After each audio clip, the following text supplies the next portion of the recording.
work with the Lord and Spirit to get in line, we then avail ourselves to receive more of His blessings. And there are a lot of things that happen from time to time that cause us to get off track. How you were raised, the type of household that you were brought up in.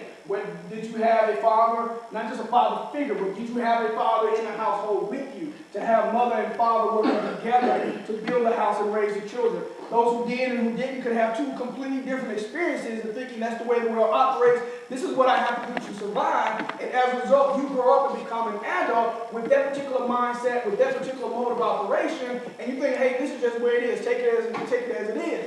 And sometimes we try to work those things out, and we position ourselves in some cases for conflict because we aren't able to always work together and get things back in line with what God has intended. We'll touch on some of that this evening. And we titled this, he gave us this title, in addition to keeping Is Your Head On Straight, he gave us this title about Under the Covers. Just what I'm thinking about the things that this particular couple is working on, not just being under the covers in terms of the intimacy between the husband and the wife, the relationship, the things that have to happen, things that happen under the covers when no one else is there, when it's just the two of you, in your most intimate moments. And the Bible talks about being naked and unashamed, when we're there with each other, and you know what? When the makeup comes off and the belt comes off, and all of the things that we cover up with, it's just you and me. And I'm most intimate and vulnerable moments. You know what? Then that's when we have to really deal with each other. Okay? And in those cases, in terms of what this particular couple is doing, they're working on something underneath the cover. They're building their couple. They're working together. It's symbolic of a lot of things that we are to do as husbands and wives. So, one of the things also before I go, I would like to just share, Lasagna definitely sends her regrets. She's dealing with a pretty bad stomach bug. Started last night and threw everything off of what we have planned and prepared for today. Certainly wants to be here. She is here normally with us. So she's, again, since her regrets, she's not able to be with us, but she is recovering. She says she's feeling better. And I hope and pray things work well and that she feels better tomorrow, and I hope it's not me tomorrow. So pray about I want to be like Savage Entertainment, Kingdom Come, trying to right, be right. Excuse me. We're talking about those. Y'all pray for me to be covered. That will be covered tonight. Amen. This passage, 1 Corinthians 11 and 3. Let me set a context a bit before we get into this. Paul was addressing the Corinthian church, okay, which was a new church. One thing you must understand about Corinth, okay, this is ancient Greece, okay, the times of ancient Greece, the days of all these things, about maybe 60 years or so after Jesus died. All these things are happening. New churches are coming up. Paul is really taking the mantle now, establishing churches in many parts of the world at this time. And so there were churches who were dealing with a whole lot of different issues. Okay, the Corinthian church dealt with a lot of issues. Okay, and it dealt with a lot of issues because one, it was very close to Athens. Okay, and Athens was the mega city. Athens was like New York City. Okay. Everything was going on. That's where everybody wanted to get to. When you grew up and you were close enough to Athens and you grew up, that's what you wanted to do. I'm moving to Athens. That's where the big city, that's where everything was happening. Everything was popping. That's where everybody wanted to be. But as you know, in those large cities, there's so many different influences. Okay? So many different things and ways in terms of what was happening, what was going on, and people were susceptible to that. So you grow up in the country, sort of on the outside, you kind of move into the city, all of a sudden your mind is blown. Okay? And you start picking up on all these different cultures. You start picking up on all these different habits. You start picking up on all these different customs of how people live, and you were bringing those things back. So as this church was established in Corinth, just outside of Athens, they were dealing with all this stuff. Okay? They were dealing with all these issues of what to keep up with and what to do and how people were coming into their own and they were breaking these traditions and the world was changing and all these different things, and it was unsettling to the church. And so Paul was writing this letter to try to give guidance to the church in Corinth. Okay? And one of the issues that the church in Corinth was dealing with was the role of women. Okay? The role of women in the church and what they were doing. And one thing that Paul comes up here and sort of the context behind him is one thing Pastor Bishop used to always tell us when you go to the text is that you always have to have the context. Okay? Because if you don't go to the text, all you're left with is a comma. Okay? So if you go to the text and understand what was really happening here, Paul was trying to clarify some things, because even as the women were becoming more involved in the church, okay, they were having more of a place, more of a presence in the church. Some of the things were starting to be unsettling to the people, and what Paul was addressing here, it wasn't so much what the women were doing, it was how they were going about doing it that was causing so much of the unrest. It was how they were representing themselves that were causing the unrest.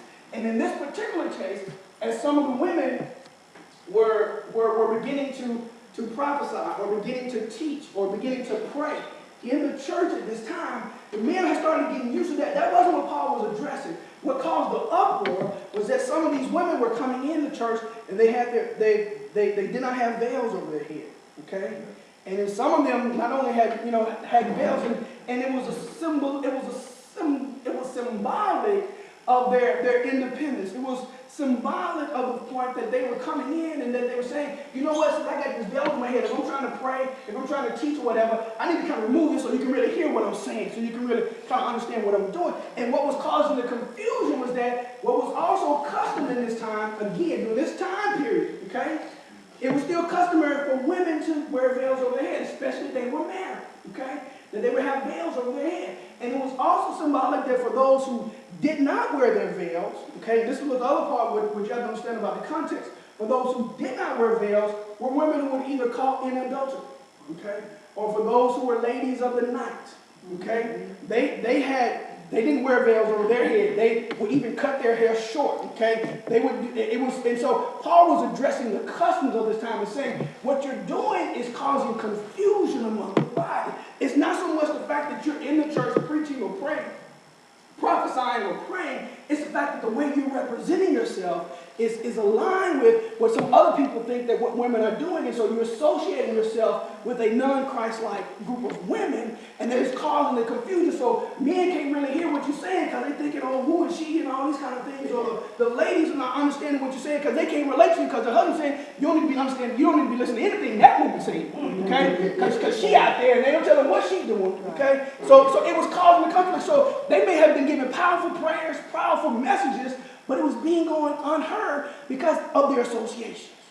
And so what Paul was starting to address, the whole point that started with addressing the issue of women having their heads covered, men not being covered, it was all trying to address that particular issue. Okay? So that's the context. Okay? We're going to take another level. We're going to take another interpretation about covered and uncovered in a moment. But I want you to understand the scriptural context of why Paul was addressing this issue. Okay?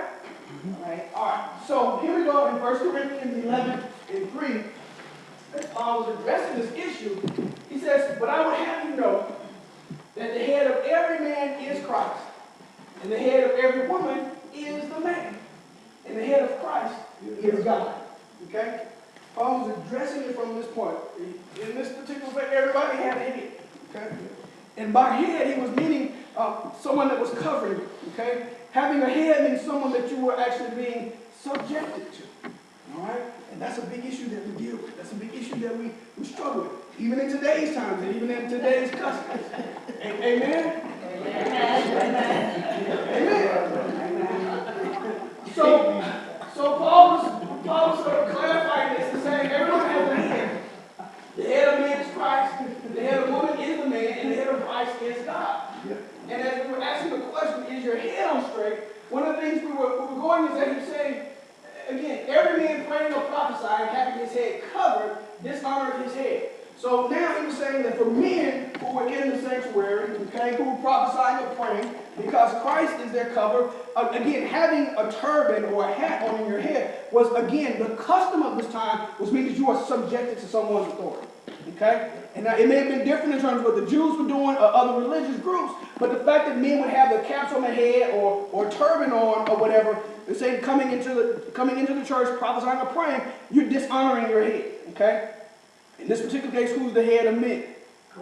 Christ. Okay? So they were dishonoring God if they were doing this in the church, especially during worship service. And so Paul was sort of clarifying this because it was Jewish customs. Again, part of the conflict of the different customs that were going on at this time, it was customary of the Jews. They were teaching that when you came before the presence of the Lord, you had to veil your head. Okay? You needed to veil your head because there you unveil yourself in the presence of the Lord. And so the Jews were teaching one thing, but the Christians, again, Jesus was the New Testament, okay? He was breaking all of these old traditions that the Jewish were keeping. And people were confused. The Jews say you have to do this, but other churches don't do this. So what's the issue? Paul was coming in to try to clarify, okay, the intentions and why we do what we do. All right? So as he was doing this, he was saying men should not have their head covered.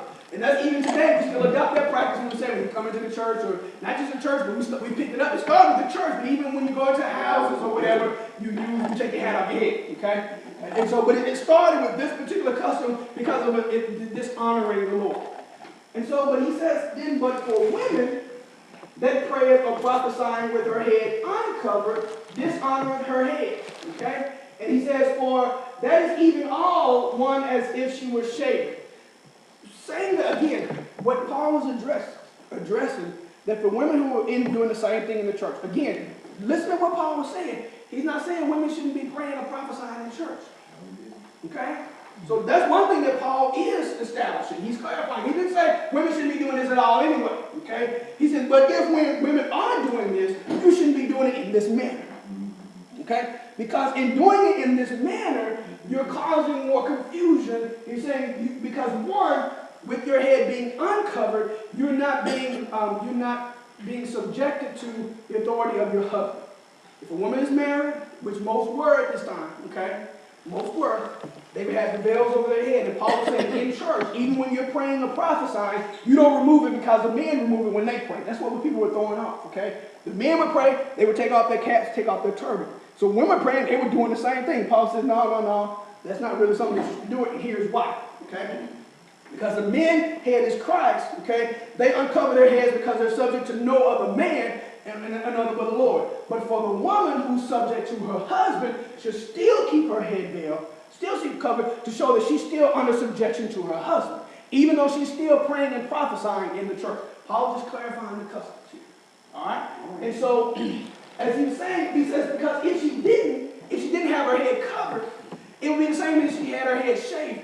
Okay? And what he was saying about shaving, since for the women be not covered, let her also be shorn. Talking about shorn. Okay? He says, but if it be a shame for a woman to be shorn or shaven, let her be covered. He's saying the women who were shorn or shaven were the women of the night. Okay? Those who were caught in adultery, one of their punishments were to have their head shaved. Okay? Part of the old customs, the traditions. They said because you've been married, you broke your marital vow, and one of the punishments for the woman in this case, not saying it was right or equal, one of the issues was that she would have her head shaved as a symbol of her shame. This is she's no longer covered by her husband. Okay? So she's out there. And so he's saying, so if you're in church, if you're in the worship service, and you're praying and prophesying, and your head is uncovered, then you're no different from the ladies who've had their head shaved or shorn because of some of the issues that they've done. He says people are viewing you as the same thing. Okay? So he says, don't let that take away from your powerful prayer or your prophesying what God has given you to share with someone else. And understanding that this is symbolic of your subjection to your husband. So he says, for a man indeed ought not to cover his head, for as much as he is the image and glory of God, but the woman is the glory of the man. Now, as we talk a bit about under the covenant, now that we sort of have sort of the context of what this is and sort of how we've gotten to this point, the other issue that we're addressing is what does it mean now for a wife to be covered by her husband? Not just in the customary tradition of having a veil over your head when you come to church. Because even some women now, even in the Baptist days, wives would always go to church with what? Always go to church with a hat on their head. Okay? We don't understand why was that such a big issue. The issue that it started with, it was a symbol of your head was covered when you go to church. You may not wear a hat any other time, but you're going to wear one when you go to church. Yeah. It's a symbol of you being covered by your husband. Okay? That's the customs of where it started. We break the traditions and all. I mean, it's a tradition. And even Paul, and I'll try to show you, even afterwards, that even Paul was saying, these are customs, okay? But we're going to take the custom and look at it from a spiritual perspective to take a different look at it. Under the cover. Men should not be covered because they're covered by Christ. Women, wives, okay, but wives should be covered by their husband. Now, what has happened to the family? A big part of why we're dealing with so many different issues, especially in our community. And it's not just our community, it's every community. Divorce rates are high all across this country, okay? There are people who are, and we talked about this before, that, they have divorce. You heard about prenuptial agreements, okay? You already go into the marriage with Jones, and neither one of y'all got nothing. It's not gonna make a big issue because my daddy gave me that house, and my daddy's name on that land. And so if something happened, we ain't gonna be selling all my daddy's land. And so we really gonna haggle it out. That land ain't worth $2.50, but that's my daddy's name on that land. You got what? You got a blade of grass. You got a blade of grass, but it's mine. It's my daddy. It's my daddy's grass. You gonna sign that up. You gonna make sure we agree on all those things. And not only prenuptial agreements, but now they got marriage insurance, divorce insurance, where you can pay a little bit every month. Okay? Just like you do your life insurance, you got health insurance, you got divorce insurance. So just in case you decide to do that, your divorce is already paid for. Ain't that something? Oh, wow. They got attorneys who are advertising divorces. They got billboards inside telling you that we can make it as easy as possible. And they make it so easy to just kind of say, you know what, if it's too hot, just go on and throw it up and just start all over again. Because marriage has been under attack. You got a lot of people now that's questioning even what's the whole point of even getting married now. It used to be that, you know what, if you live together, you weren't married, that was a big issue. People didn't talk to you, you know what? You had to move away and do something like that. Now you living next door. And it used to be that, it was a big issue in terms of you had to be married to do this and to raise a family and all these kind of issues and things that you were dealing with and working on. But now the world has all of that as comfortable. And to say that, there's really no reason to. You're doing everything else as everyone else is doing, so what's the point? Even had a read an article the other day in, I can't remember if it was Essence or Evan. And the guy wrote this article, and it was a heartfelt article. He said, I've been in a relationship with this woman for a few years. And we're raising our family together. I love her, and everything is going, and we're working on things together. And he says, so what's the point? Why should I have to prove to you my love to her? Because we don't have a piece of paper to sign to show that we're married. I mean, African-American guy, I can't remember exactly where they were, but he was really heartfelt. He was saying, you know what, I love her. I'm here with her. I'm committed to this in the long haul. I'm not just out messing around, but why should we have to get married just to prove to someone else our love for each other? And the thing is, again, just as Paul was dealing with all these different customs and traditions that's coming along, and people are saying, why? What's the point? People are getting divorced and so many other issues going on. Why don't you just keep what's yours? I keep what's mine, and we just make this happen as long as we can make it happen. And if we're done and wrong, we ain't got to cost anybody anything. The word is saying it's easier to just go along. And part of what's happening is that because when we're not doing it in the way God had intended, okay, we're leaving ourselves uncovered. Okay? And some of the strife, some of the other issues that we deal with come as a result of we have not been covered by God's blessings. All right? And so one of the things that's happening is that we've allowed ourselves to be improperly covered and uncovered. And we're talking about it from the women's and the men's perspective. And as we say, even with our young men, one of the things about the men being uncovered, and to me also part of what we were sharing and what was coming to me as we were even meditating on this particular this passage, men being uncovered, not having your heads covered, it symbolizes the fact of, God created man to have dominion, okay? He created Adam to have dominion, okay, over this world, okay? Subject to no one on this earth other than God, okay? And so, which means that he has to be uncovered spiritually, so he's subject to no one but Christ, okay? What happens sometimes is that even because we get bad examples of what really being a man of God is, there's no one there to train us or how to become that man of God. Really, our young men grow up sometimes and don't really know what it means to grow up uncovered, okay? And you grow up in a household, especially, not especially, but in some cases, you grow up in a household with a doting mother, especially if father is not there, you are your mother's companion, your mother's going to dote on you. Okay? She's going to do everything for you. She'll make sure you don't have to do anything because you her baby. You the man in her life. And she's going to continue to make sure you got everything, make sure you do anything. You ain't got to do nothing but just be at home with mama and smile at her, tell mama you love her every now and then, and everything is taken care of. All right? And so that same boy grows up into a man that has never lived uncovered, has never been prepared to live uncovered. And as a result, he then gets into a relationship with someone else, and now the situation is, now you wonder why it ain't working out, because she don't cook like mama cook.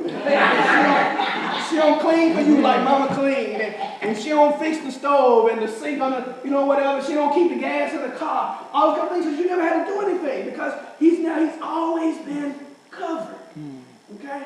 And it becomes an issue. Okay? Then he takes those issues into his next relationship. And if he has children, okay, even before or after marriage, he passes on those same lifestyles, those same mannerisms to his children, okay? And you begin the cycle, okay?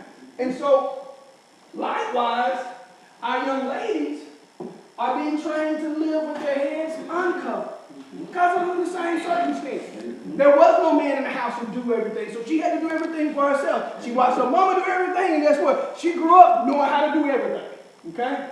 But she gets into a relationship. Okay, decides to get married, but she's never lived covered. Okay, she never saw an example of what that was like to live covered. She never had a good example of what did it mean to let, not that you had to be covered. She knew she didn't do everything for herself. She saw her mama do everything for herself, and they made it. They did all right. Okay, she grew up proud and beautiful. Okay, bright, black, and beautiful, wonderful. Okay. But she never knew how to allow, okay? The issue, part of what we're going to talk about being covered, is not the fact that the man has to cover you. We know that. You can do things for yourself. You're doing it now, okay? The issue is, will you allow a man to cover you? That's the relationship, okay? And not many have seen that. Not many have seen good examples of what does it mean. Yeah, you can do it for yourself. You can be independent.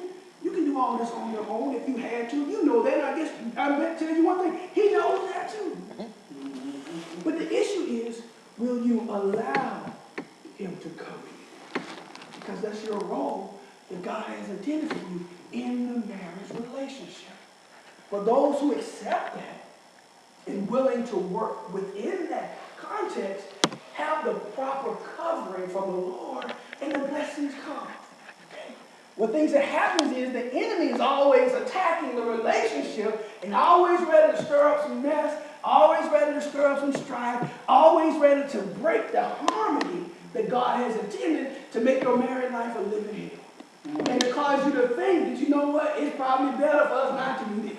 Or it's probably better since we did it, maybe that was a mistake. And for us to go on back out on our own. Right? So the man can go back home to his mama so he can be covered. So his wife can be covered. I'm just saying. And for a woman to go on and live uncovered because she wasn't ever used to be covered anyway. All right? And that's the life that we lead. And because the enemy has had such influence on today's society, that's almost becoming the norm. That's this frightening thing, folks. That's almost becoming the norm, where it's so easy to just do things that way. But we're just saying, and what the Lord is saying, that's not what God intended. You have to make your own decisions about your own life and your own relationships. Our role is to share with you what God intended. And I just believe that when you fall in line with what God intends, you not only get God covering, but like what we talked about last week, you also get his reward. Mm-hmm. So I've got you covered. Husbands, one of the most loving things you could ever say to your wife. Babe,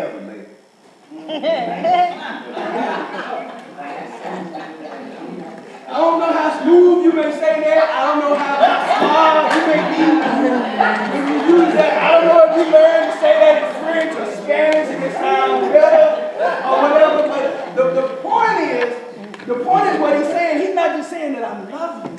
He's not just saying that I'm going to be there for you. When he's saying, baby, I got you covered, that means that I got this. I got you.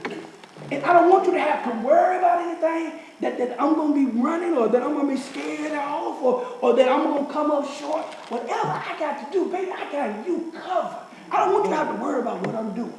I don't want you to have to worry about what I'm bringing home. I don't want you to have to worry about if I'm going to be there to deliver. Baby, I got you covered. That's him saying it's more than just I love you. It's more than just saying I'm going to be there. It's saying, not only, it's telling you what I'm going to do when I'm there. Because you got a whole lot of men at home and still ain't covering their wife. That's your mom. You can come home every night. You can bring your check, okay? And you can still sit there and take your shoes off for the night. Come on. You get your beer out the fridge. And you sit there, and then when the beer will knock you to sleep,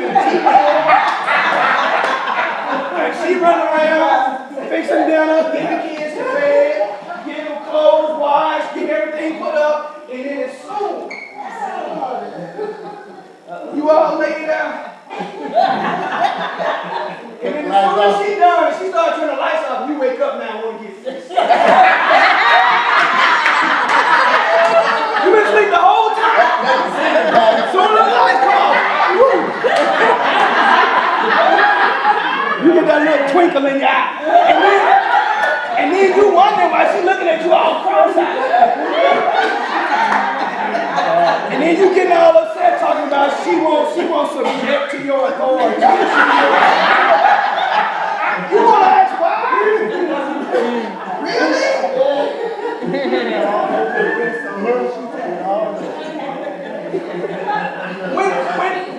When we say I got you covered, that means that, you know what? Yeah, you know what? I'm tired, but you know what? In most cases, it's different, you know. In most cases, the woman works too now. Sometimes she works longer than the man. Amen. So she done work her 8 to 5, just like you work 8 to 5. She dealt with her headaches on her job, just like you dealt with your headaches on your job. You tired, she tired. So what's the wrong? What's my covering you? It's not only saying that it's my role, but it's also saying I love you enough to do what I may not normally do to just help make your life easier. That's me covering you. I ain't got to wait for you to ask me, baby, would you put the clothes in the dryer? Or will you help me with the dishes?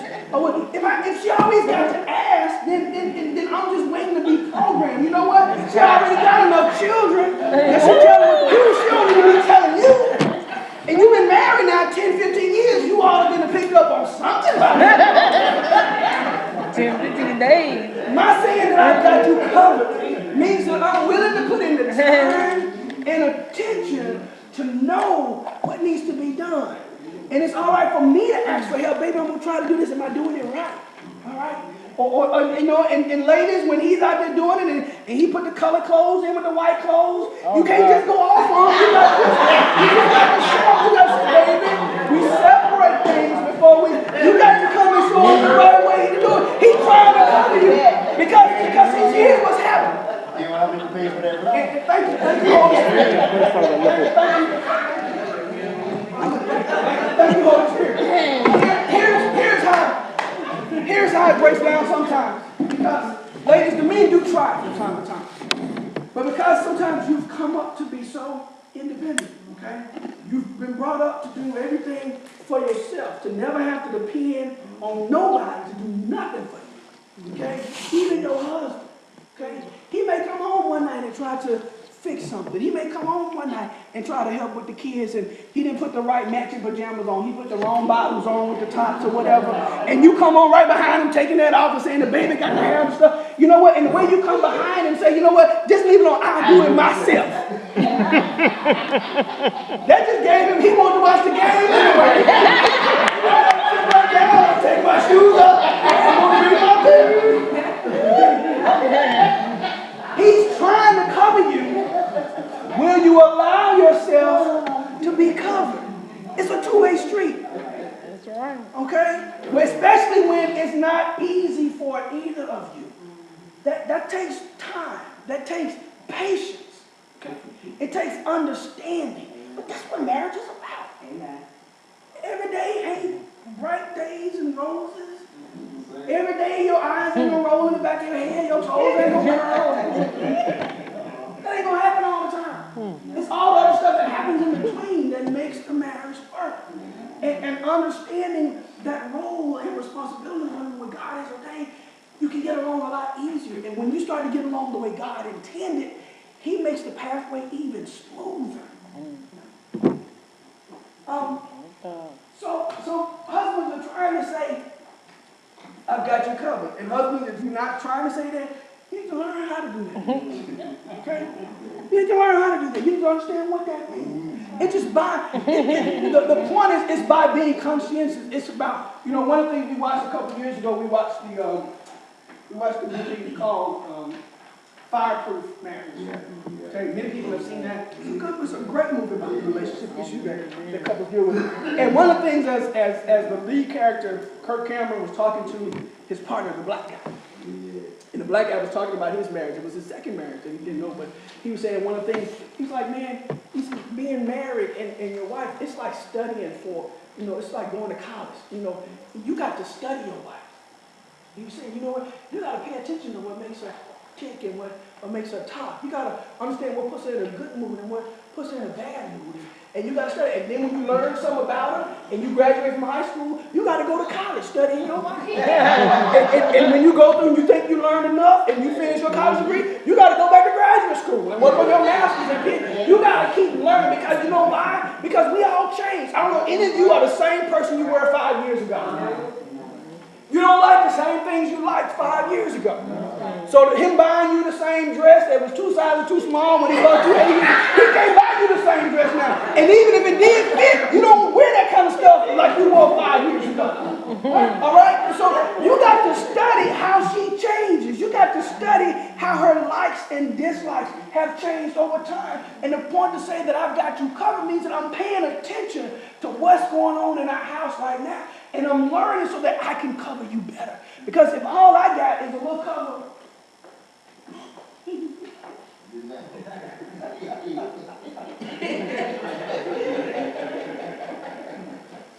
if all I got is a little cover, that's only going to cover so much. Okay? And I'm saying I got you covered. I try to fix that with that, and that don't work. And then I try to fix that over there with that, and and it still leaves a whole lot. But when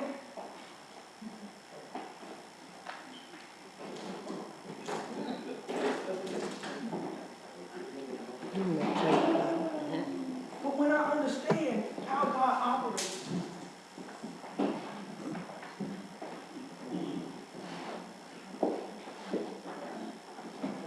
the more I learn about my wife, the more I understand about my needs, I realize that what I was doing, it wasn't enough.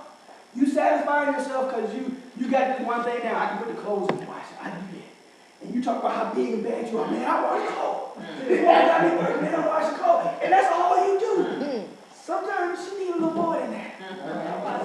Just because you wash clothes, that's wonderful and we're going to have that to do. Because not many men will do that. But you know what? That doesn't just cover everything.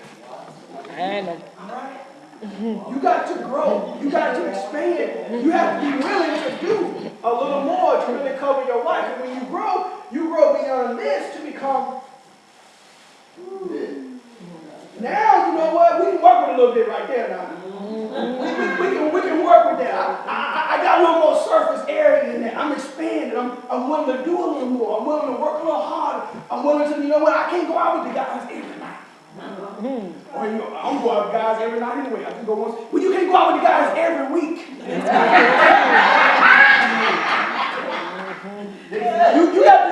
You got to show that I'm willing to give up something to make this work. I'm willing to let go of some things so I can continue to cover you. I'm willing to not just be home with my presence because I'm home every night. Now, you might as well be out if you ain't going to do nothing in the house.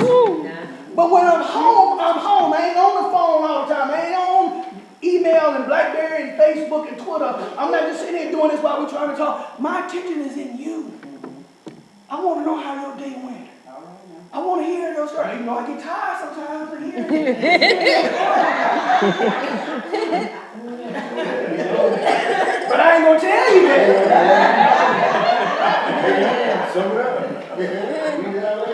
Because sometimes just me giving you my undivided attention. Guys, y'all seen what's the Klondike commercial where the guy's like, can I hold just 5 seconds? Yeah. And he get all ramped up and everything. And then he's holding it for 5 seconds. He get like 2, 3, 4, 5. And then like he won the championship. You got to hold a little more than 5 seconds. But it's about giving your undivided attention. It's about putting the phone up, turning it off, and listening to what she's really saying. Looking into her eyes. Hearing her voice, even though she's talking, and because you know, ladies, sometimes now. Come on now, sometimes. Y'all be taking advantage. All right? Now he starts to clarify the role. So now that you're both being subject to each other, how should that subjection work? Then he starts with saying, wives, you should be subject to your own husbands. But then he qualifies. How should you be subject to your own husbands? As you are subject unto the Lord. Okay? So what he's saying is, wives, you have to subject yourself to your husband, not based on the example that your mother was subjected to your father. Okay? Not based on the example that your sister is subject to her husband, or that any other relationship or friend or someone that you may know may be subjected to their husband. You have to be subject to your own husband in the same way you subject yourself to the Lord. Wholly, unequivocally, okay? Without restraint. And being subject, when you actually understand, when we talk about sometimes being subject to, and sometimes the King James Version talks about submit. We talk about submitting, being submitted to. Submitting, not necessarily being submissive, being below them, but being submitting yourself is actually as you were submitting a paper. When you would write your term papers in school, you put on the bottom of the paper, this paper is being submitted by. Okay? And putting your name underneath that means that you've done your best work. This work represents your best. So wives, when you're submitting yourself to your husband, you give him your best. Okay? Without restraint, in the same way that you give yourself to the Lord. Now, but it doesn't just stop there. Okay? There'll be something that we did, and that's why things have gotten so one-sided. And sometimes because people don't know the word for themselves, they say, oh, that's what it means. That's not all that it means. He also gives a lot to the husbands. Husbands, love your wives. Okay? He didn't say love your wives as your father loved your mother. He didn't say love your wives as your brother loved his wife. He didn't say love your wives as the uncle that you always grew up idolizing the way he loved his wife. He didn't talk about those examples. Okay? He says husbands are to love your wives in what way? In the same way that Jesus loved the church. Okay? And how did Jesus love the church? He gave himself up for it. He sacrificed himself because of the love of the church. That's the kind of love husbands are supposed to have for their wives. It's not just one-sided for the woman to be subjected to the husband and he sit back with his feet up, okay, telling her what to do. Jesus didn't love the church that way. Okay? He didn't come to be served, okay? He came to serve. An example that he did even for the point where he got down and washed his disciples' feet. He humbled himself and showed this is an example of the kind of love you have to. How many husbands be willing to wash your wife's feet? That depends on. What else we gonna watch?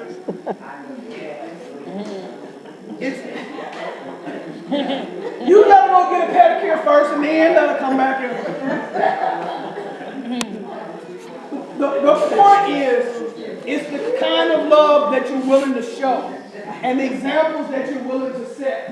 And he says that, and then he didn't just stop there, okay?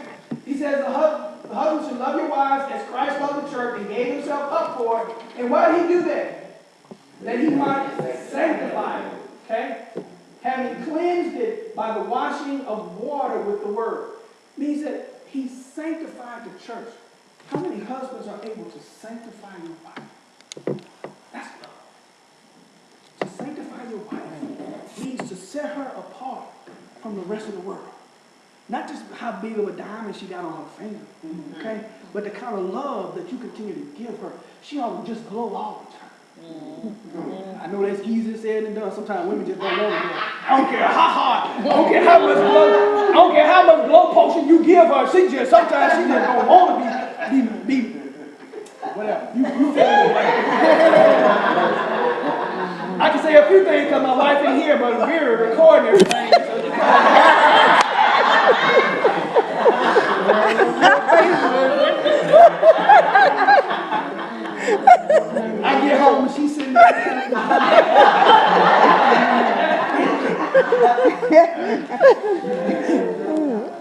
But he's supposed to love his wife, sanctify, like Jesus sanctified the church, cleanse and wash with the water of the word. It means that a husband ought to keep his wife spiritually cleansed. Spiritually cleansed. Means that anything that's affecting her spiritually, okay? Something that lowers her spirit, lowers her esteem, something that makes her feel less beautiful than she is because of what somebody said about her, because of the stress that she's dealing with, all the other things she's going on. The fact that she said, baby, I got to cleanse it. I got to take you and let you know it's going to be all right. Not just because I said, but you got to look into my eyes and believe me that I got you on this. Not that I just got your back, but I got to keep you set apart from all this mess. I want you to come home and know that we got a peaceful home. It may leak every now and then. Okay? Bugs get in every now and then. We got roaches like everybody else. But it's peaceful. Okay? We ain't fussing and cussing at each other every night.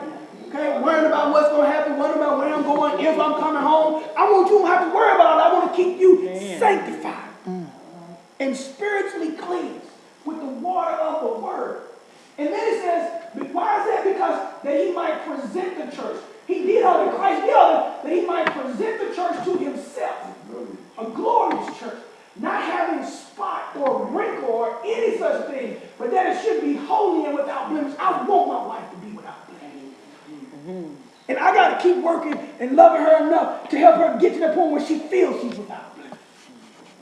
I got to tell her how beautiful she looks. And the fact she's trying to figure all those other things out, but she said, baby, it's enough for me. You ain't got to go do that for me. That's what I like you the way you are. And all those things that sort of happen. Why? I have to continue to nurture that. Continue to sacrifice so that she doesn't have to wonder what I'm thinking and how I feel. Because I want her to be without a spot of blemish, and because I'm presenting her to myself. I'm not trying to impress somebody else with a trophy wife. I'm not trying to impress somebody else about who I got on my arm. I got her because I like being with her. And I ain't going to have her on my arm. Amen. And so, he says that even so are husbands also to love their own wives as their own bodies. He that loveth his own wife loveth himself.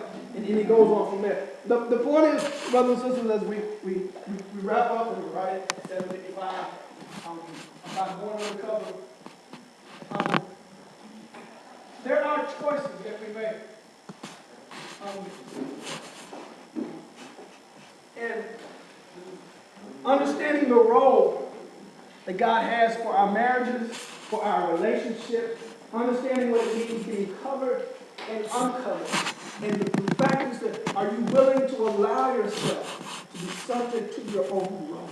To allow yourself to be in position to truly be blessed by God and for his anointing to be upon your relationship. When you're willing to do that, you're willing to work to support each other. And the thing is that, you know what? I don't know any wife who has a husband loving her the way Jesus loved the church. Who wouldn't want to be subjected to that? I want to be covered by that. He doing all that. Let me lie out. Okay. And brothers who may be struggling and saying, my wife won't let me cover her, I'm trying to do this, whatever. Have you tried loving her the way Jesus loved the church? Okay. Have you tried being there? Have you tried nurturing and cleansing her there spiritually? Have you tried growing enough spiritually yourself so that you can spiritually cover her?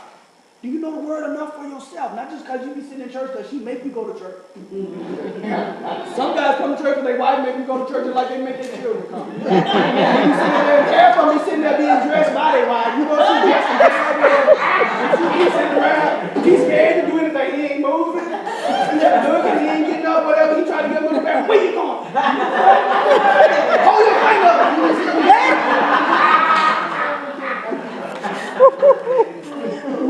Y'all pray for me.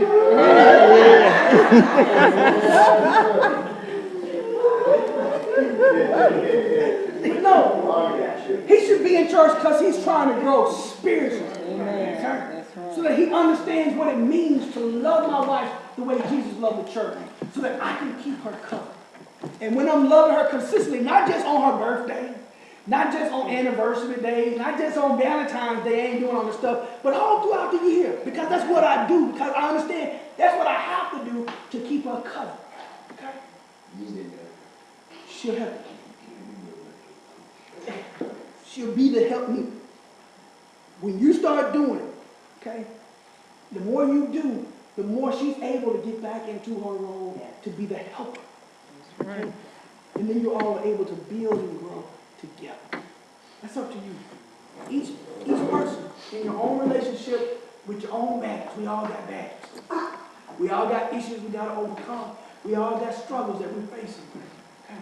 But still, even in the midst of all of that, am I willing to still fulfill the role that God had intended for our relationship? That's up to you.